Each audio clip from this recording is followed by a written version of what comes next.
Welcome back to the channel. I had a question recently about how you can level up your kata. So today I'm going to give you 5 ways to improve your kata. So number 1, what we want to do is practice the kata in slow motion. Okay, so what happens often is people kind of rush through the kata, skip through the movements and don't think about what they're doing. If we slow the kata down, we have to be conscious of every movement we're making. And that includes setting up the feet in the correct positions, making sure the arms are in the right places at the right times, and not just kind of rushing through because you're not quite sure what to do. So slow your kata down, and then you can build that form from a solid base and then build that speed back into it again. The second tip is to understand the application, or to investigate or look into the application of the kata. Try to work out what the techniques mean, and they're going to give your kata more life. So instead of just kind of running through the kata making shapes, we're actually giving the kata some meaning and some understanding, and this is going to greatly improve the flow and rhythm and kind of intention of your kata. Tip number 3, use pad work with your kata techniques. So this is something that's quite rare. I've not really seen too many people do this, but take the techniques from the kata and apply them with pads against against a target basically.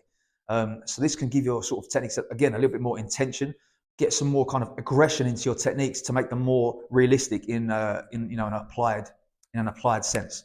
So take, for example, kata Hyeonyondan or Pinanyon, where you're clenching and driving the knee into the opponent's head or the chest. This is an easy one. You can get your partner to hold their kick shield and drive those knees up into the pad. We've got elbow strikes also in Hyeonyondan. We can work those on the pads as well. So take techniques from your kata, even open shuto type techniques. Take the movements, apply them against the pads. Tip number 4, stances only. So we all know that the power in karate comes from the ground up. So take the hands out of the equation, work only on the stances. How I like to do this in my dojo is get the students to put their thumbs into their belt, so they're taking all of this kind of assistance from the upper body out and only working the lower half of the kata. This can then give you a bit more of an understanding as how to generate force in our techniques when you're sort of taking the shoulders and stuff out of it, working from the floor and moving correctly.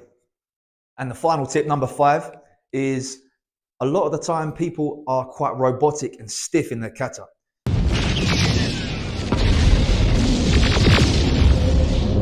So what I like to do for this is to have the hands loose. Okay, so we're kind of not making a fist at all. We're just loose with our technique.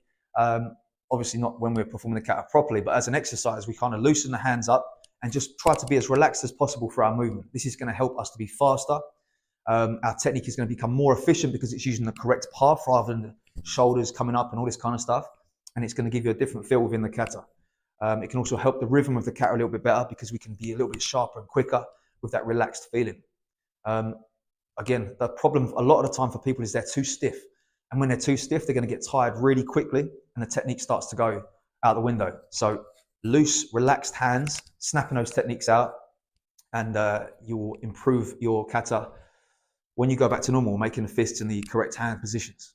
Okay, so there's 5 tips there that I like to use when I'm teaching my students in the dojo to improve their kata.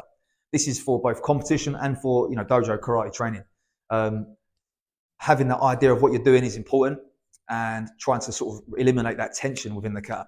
So if you've got any tips to add to this, drop them in the comments below. Subscribe to the channel if you haven't done already, and I'll see you in the next video.